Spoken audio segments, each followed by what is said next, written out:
দর্শক সবাইকে স্বাগত জানাচ্ছি। আপনারা দেখছেন আগামী প্রকাশনী নিবেদিত ২১-এর বই এবং চিরাচরিতভাবে যে দুজন থাকি আপনাদের সাথে আছি আমি নীল মাহবুব এবং আমার সাথে আছে মাইমুনা। আচ্ছা দুঃখিত, আমার হাতে একটি বই আছে যে বইটির নাম হচ্ছে মাইমুনা, এই কারণে এই নামটা ভুল হয়ে গেছে। তাই তো বলি, আমাকে হঠাৎ করে তুমি মাইমুনা বলছো কেন? আমার নাম তো সূচনা। আমাদের সাথে আছে জিনিয়া কবি সূচনা এবং আমাদের সাথে আরও আছেন জেবুন নাহার, যার বই নিয়ে কথা বলবো, মাইমুনা।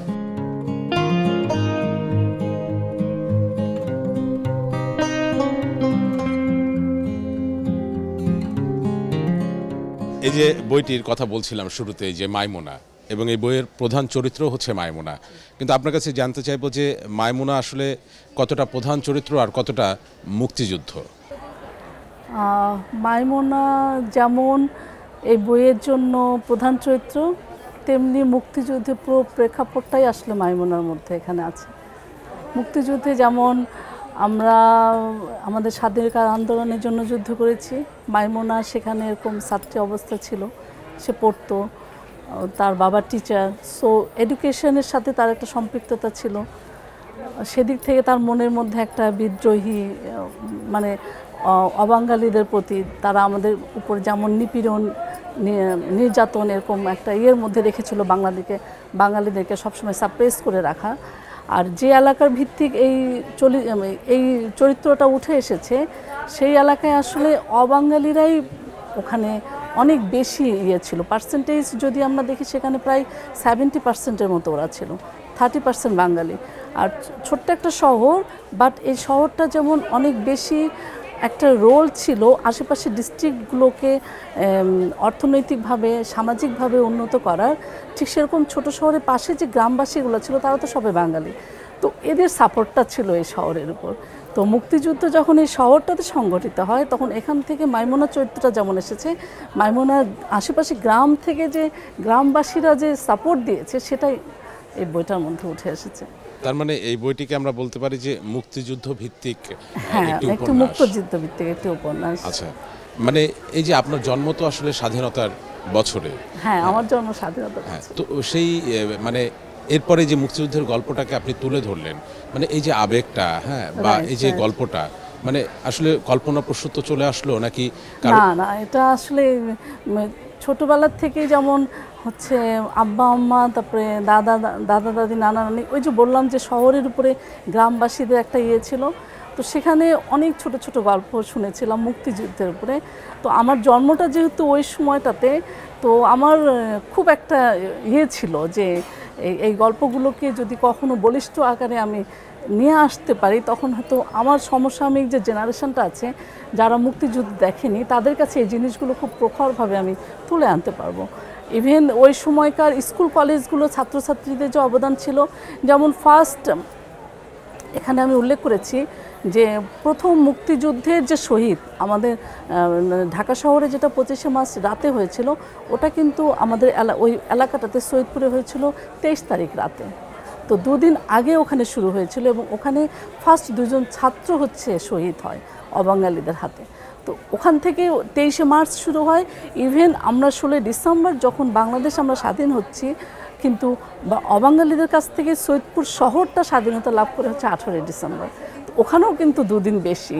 সো এই জিনিসটা, এটাই মানে আমি আমাদের পরবর্তী জেনারেশনকে আসলে এই ছোট ছোট ঘটনাগুলো, এই ইতিহাসগুলো আসলে আমাদের জানা উচিত। রাইট, একটা উপন্যাস তৈরি করেছি।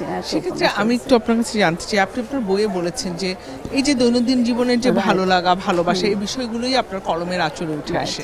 দৈনন্দিন জীবনে ভালো লাগা যেটা এই গল্পগুলোর মধ্যে, এর সাথে আবার আমি যেটা, আমার প্রকৃতি যেমন আমার খুব ভালো লাগে, যেমন সবুজ সুন্দর প্রকৃতি, সবুজ শ্যামল বাংলাদেশ।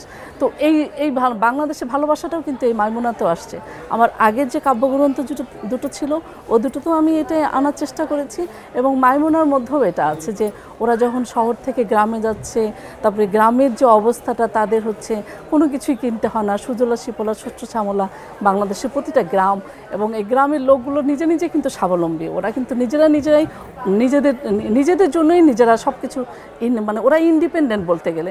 ওরা মাছ যেমন চাষ করে, সেরকম তারা ফসলও ফলায়, তারা পশু পাখিও পালন করে, সেগুলোর থেকেই তারা তাদের আমিষের যে ইয়েটা সেটা মানে সেটার গ্রহণযোগ্যতাটা তার নিজের মিটিয়ে থাকে, তো সেই জিনিসগুলো এখানে এসেছে। আচ্ছা, আপনি বলছিলেন যে মাইমুনা হচ্ছে এই মাইমুনা বইটির প্রধান চরিত্র। এই চরিত্রটি কি আসলে আদতে আছে, নাকি আপনি নিজেই এই চরিত্র হয়ে আসলে এই উপন্যাসের পথে হাঁটছেন? আমি আসলে যেটা করেছি গল্পগুলো থেকেই আমি মনে করি যে আমি একটা চরিত্র হয়ে এখানে আসছি, এরকম একটা এখানে ফুটিয়ে তোলার মানে চেষ্টা আপনি হয়তো করেছি। তখন মাইমুনার বয়সী Right. হলে এই বিষয়টি নিয়ে আমি এরকম ভাবতাম, কিংবা এই জিনিসগুলো মনে হতো যে আমার সাথেই মনে হয় এই ঘটনাগুলো ঘটছে। আচ্ছা, আপনি যে কবিতা লিখছেন, উপন্যাসও লিখছেন, একটু যদি জানতে চাই যে কবিতা এবং উপন্যাস মানে হৃৎপিণ্ডের খুব কাছাকাছি, আসলে কোনটি বেশি আপনাকে জড়িয়ে থাকে? আমার কাছে কবিতাটাই বেশি আমার মানে হৃদয়কে খুব বেশি আলোড়িত করে কবিতাটাই। কারণ কবিতাটা হচ্ছে যে আপনি যেমন চারটা লাইন কিংবা 10টা লাইন 12টা লাইনের মধ্যে আপনি পুরো একটা মানে ভালোবাসার সবটুকু আপনি একটা কবিতার মধ্যে ফুটিয়ে তুলতে পারেন। কিন্তু একটা উপন্যাস হলে আপনাকে অনেক কিছু ডেসক্রিপশন করে, অনেক কিছু একটা কথা সাহিত্যিক যেটা বলা হয় যে সাহিত্যের সাথে কথা, তো সেই জিনিসটা আসে। তো সেক্ষেত্রে আমি কবিতাটাকেই বেশি প্রেফার করব, আমার কাছে ভালো লাগে কবিতাটা।